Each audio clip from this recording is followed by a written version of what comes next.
સંજયભાઈ, આજે આપણે આશ્રમમાં શું કામ ચાલી રહ્યું છે?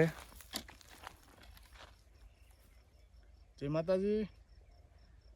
આજે આપણે ગોમટા આશ્રમમાં જે ગુવાર વાવેલો છે એમાં આપણે આજે પારા બાંધવાના છે અને એમાં ગુવાર આવી ગયો છે.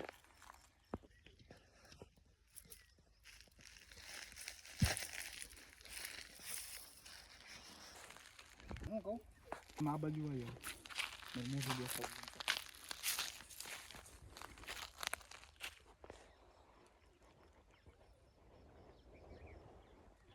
હવે આપણે જે આમાં ગોળનું ખાતર નાખેલું છે એનું શું રિઝલ્ટ છે? એનું રિઝલ્ટ ફાલ સારો પકડાનો છે અને જમીનમાં બેક્ટેરિયા પણ બહુ સારું રહેશે.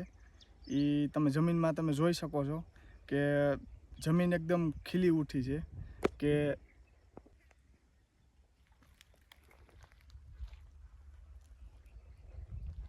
એટલું બની શકે એટલું રાસાયણિક ખાતરથી આપણે આઘા રહીએ થોડાક અને આપણે ઓર્ગેનિક તરફ વળીએ તો વધારે સારું.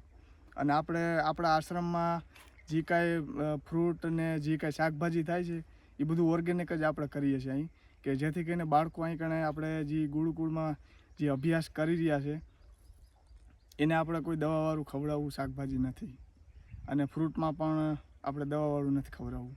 એટલા માટે આપણે ઓર્ગેનિક ખાતરનો જ ઉપયોગ કરીએ છીએ.